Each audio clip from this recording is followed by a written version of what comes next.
Hey everybody, welcome back to Row Country. There is snow on the ground, but spring is just around the corner, and I love how these little grape hyacinths come up in the springtime. So I wanted to make my version of spring potted flowers really inspired by those grape hyacinths. So what you're going to need if you want to recreate this is some Waverly white chalk paint and a paintbrush. You need a little bit of twine. You'll want to also pick up from the Dollar Tree this 2-pack and also 3-pack of clay pots. And then I'm using this heather in the purple from the Dollar Tree, as well as some reindeer moss and a little bit of hot glue. Now what I'm not showing is the Waverly lavender chalk paint and also a little bit of foam to shove down into these pots. So when I saw those beautiful flowers at the Dollar Tree, they really did remind me of the grape hyacinth. And I thought, oh my gosh, I would love to have those sort of potted up and in my house. So then I got to thinking about my upcoming coffee bar that I'm going to be releasing here towards the end of the month. And I thought, oh my gosh, shades of purple. That's going to be my theme for my coffee bar, and so these are going to fit right in. So what I'm going to do is I'm going to take this Waverly white chalk paint and I'm going to give 4 of these pots a really good coat. And I'm just going to coat it one time. This Waverly white chalk paint goes on so well and it really covers well, even these little pots.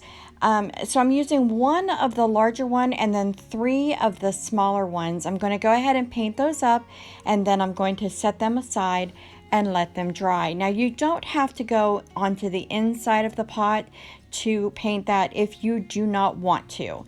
But the next step to this, after everything has dried, is to take some of the lavender, and it is beautiful lavender Waverly chalk paint, and load your brush and then offload the brush. You want to sort of do a dry technique as you're seeing here. You just want to take the brush in the same stroke, so up and down or side to side, but don't do both. And you'll want to not try to be so heavy-handed that you give it a full coat. You really want some of this white peeking through. To me, that says country farmhouse and almost French country. When I think of lavender and purples and springtime, that's what comes to my mind.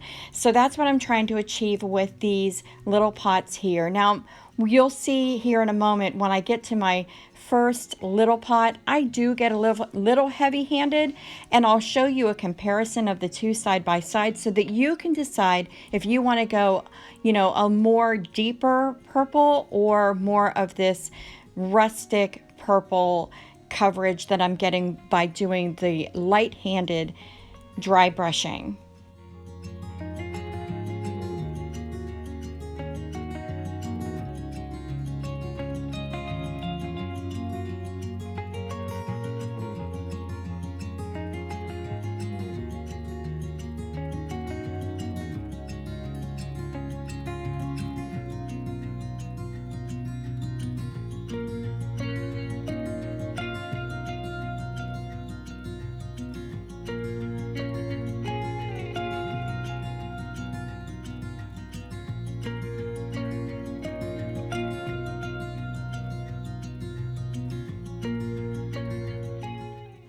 And so there's the comparison for you. Now, if you wanted to lighten up, when you go a little heavy-handed, you can come back in with some white and really sort of mute that down. But honestly, the way that these are going to be displayed in my spring coffee bar this season, it's totally fine. And I am a fan of purple anyway, so I'm totally fine with how these turned out, and they're super cute. Now, I'm going to take this floral foam that I got at the Dollar Tree, and I'm taking one of my metal rulers, and I'm just going to cut it up into pieces and fill each pot. Not up to the brim, but just enough to hold those flowers here that we're going to be cutting in a moment in place. And so I just use that, but you could use a utility knife, you could use a butter knife. $1 for that little piece of foam, and it filled up all 4 of those pots. And so here is this beautiful heather in the purple color, and I think it's going to look perfect with actually the purple pots as well.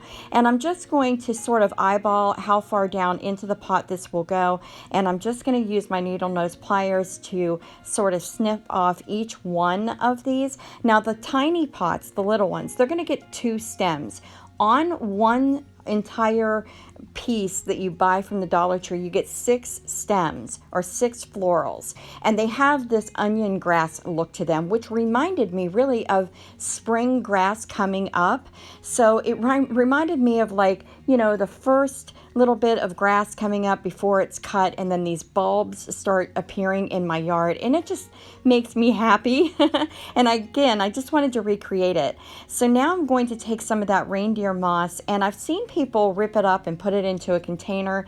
You know, for me, I'm just happy kind of playing in it and with it on my craft table. So I just pull some out of the bag, rip it into smaller pieces, and now I'm going to use hot glue, and I'm going to attach it to the foam and into the inside of the little pot, going around each one of these little stems so that it looks like these are popping up out of the ground in the beginning of spring.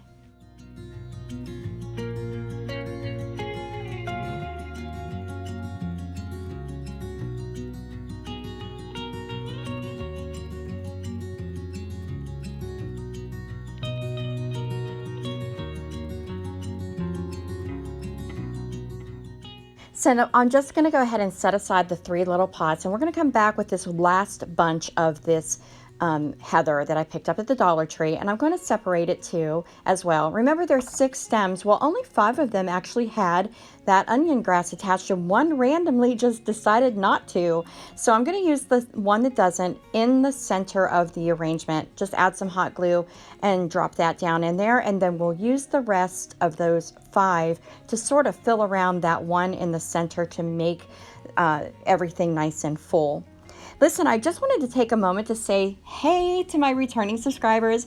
Thank you guys so much for stopping by today and for your continued support, coming back time and again to watch my little videos. I really appreciate you guys. And listen, if you're new here, why don't you take a moment and consider subscribing? I would love to have you as a member of the Row Country family here on YouTube.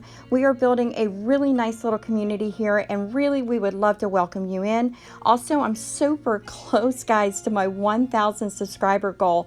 And you know, if you're not already subscribed, why don't you go ahead and hit subscribe today and help me get closer to that goal? It would really mean the world to me, seriously.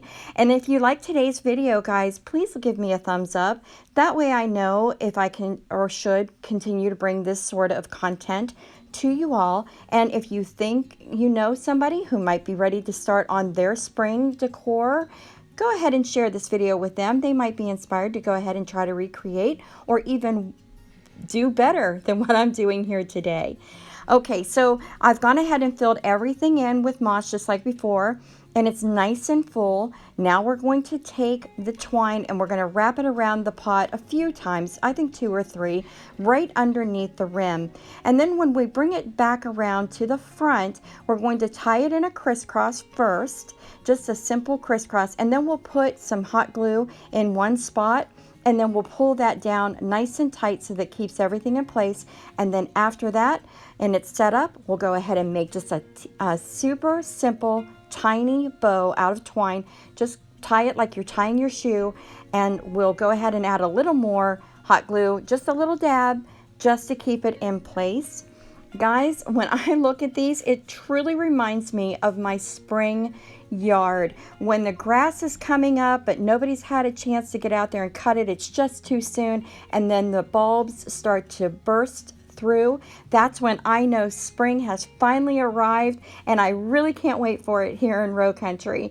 These turned out super cute, didn't they? Guys, thanks for sticking around for my Dollar Tree DIY spring potted flowers. While you're here, go ahead and watch another video, and you haven't yet, go ahead and hit that subscribe button. Ring that bell, let YouTube know how you want to be notified every time I upload a new video. And until next time, thanks everybody. Bye.